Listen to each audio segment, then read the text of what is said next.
দেখছেন সবার খবর, সবার নজর, বার্তা এক নজর। বলাগড়ে প্রচার করেন কংগ্রেস প্রার্থী অশোক বিশ্বাস। এদিন ঠিক একইভাবে রোদ গরম উপেক্ষা করে বলাগড় বিধানসভা কেন্দ্রের কংগ্রেস প্রার্থী এবং এলাকার ভূমিপুত্র অশোক বিশ্বাস দলীয় কর্মীদের সঙ্গে নিয়ে গিয়ে তাদের জিরাটে এবং বলাগড়ে বিভিন্ন এলাকায় প্রচার করলেন। বলাগড় থেকে রোড শো শুরু করে বলাগড় এবং জিরাটের বিভিন্ন গ্রাম করে জিরাট বাস স্ট্যান্ডে এসে শেষ হয়। শেষে তিনি গাড়ি থেকে নেমে পায়ে হেঁটে ব্যবসায়ীদের সঙ্গে জনসংযোগ করেন।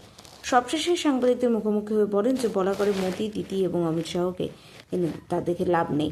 মানুষ বুঝে গেছে যে সাধারণ মানুষের পাশে ছিলাম, আগেও ছিলাম, এখনো আছি, আগামী দিনেও থাকবে।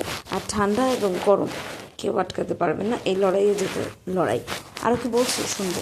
হুগলির বলাগড় থেকে রাজেশ দেবনাথ এবং রাজেশ কুমার, বার্তা এক নজর। কতটা কষ্ট হচ্ছে, কি রকম সারা মানুষের রেসপন্স আমার কাছে গরম ঠান্ডা কোনো মানে রাখে না। মানুষের ডাক পাচ্ছি, সেখানে সারা দিতে পৌঁছে যাচ্ছি। বহুদিন বাদ কংগ্রেস কর্মী, কংগ্রেস সমর্থক সবাই উৎফুল্লিত, সিম্বলটা গ্রামে গ্রামে পৌঁছে দিতে পেরেছি। এখনও কিছুটা জায়গা বাকি আছে, তবে আমার এই লড়াই জিততে হবে। এই লড়াইয়ে কোনো গরম কোনো ঠান্ডা আমাকে ঠেকাতে পারবে না। আমি এই লড়াই জিতবো, মানুষের কাছে পৌঁছবো, এটা আমার কমেন্ট। বলাগড়ে মমতা বন্দ্যোপাধ্যায় তৃণমূলের না, আমি তো আগেও বলেছি, বারবার বলছি, এখন কখন মমতা আছে, কখন মমতা ব্যানার্জি আছে, মানুষ আদৌ তার খোঁজ রাখে না। মানুষের সঙ্গে আমি জড়িত, আমার এইটাই বুঝি। 0 পয়েন্টের আমি নেতা, মানুষের সুখ দুঃখে সবসময় থাকি, আছি, আগামী দিন থাকবো। তবে মমতা এলো না মোদি এলো সেটা কোনো ফ্যাক্টর নয়। বলাগড় প্রকৃত মানুষ চাইছে যে মানুষটি এখানকার বক্তব্য বিধানসভায় সঠিক পৌঁছে দিতে পারবে, তাকে চাই। আপনার নেতা আসছে, রাহুল গান্ধী আসছে, অবভিয়াসলি কি বার্তা দেন? খুব খুশি মানুষ আজকে রাহুল গান্ধী প্রিয় নেতা, তার বার্তা গ্রামে গ্রামে পৌঁছে দেবে বলে বিভিন্ন প্রান্ত থেকে আজকে দলীয় কর্মীরা জড়ো হয়েছে, আরও জড়ো হবে। আমরা তার বার্তা, তার সন্দেশ গ্রামে গ্রামে পৌঁছে দেবো। নতুন বার্তা জেতার জন্য কতটা আশাবাদী? যেটার জন্য আমি আগেও বলেছি, এখনও বলছি, সম্পূর্ণ আশাবাদী।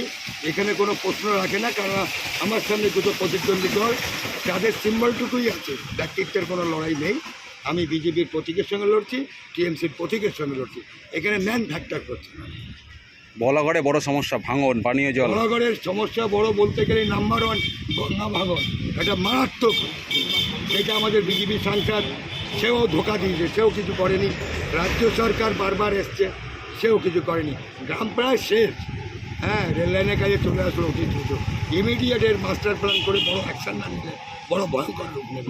আপনি এটা নিয়ে দেখবেন যদি আসেন? একদম আমার প্রথম এজেন্ডা, আগেও বলেছি, এখনও বলছি, নাম্বার 1 প্রায়োরিটি এই গঙ্গা বাঁধন। গ্রাম থাকবে না, শেষ হয়ে যাবে। বিরোধীরা তো বলছে সিপিএম কংগ্রেস কিছু নেই, শূন্য হয়ে গেছে, খুঁজে পাওয়া যায় না। এইটাই একটা সুকৌশলে এরা শেষ করছে সিপিএম কংগ্রেস। হ্যাঁ, এটাই এদের ষড়যন্ত্র। এটা বিজেপি এবং টিএমসি একটা বিশাল গভীর ষড়যন্ত্র। যারা মূল রাজনীতি করে তাদের ট্র্যাকের থেকে বাইরে করে দেয়, দুজনে ভাগাভাগি করে নেয়। ভালো লাগলে টিএমসি করো, ভালো না লাগলে বিজেপি করো, ব্যাস।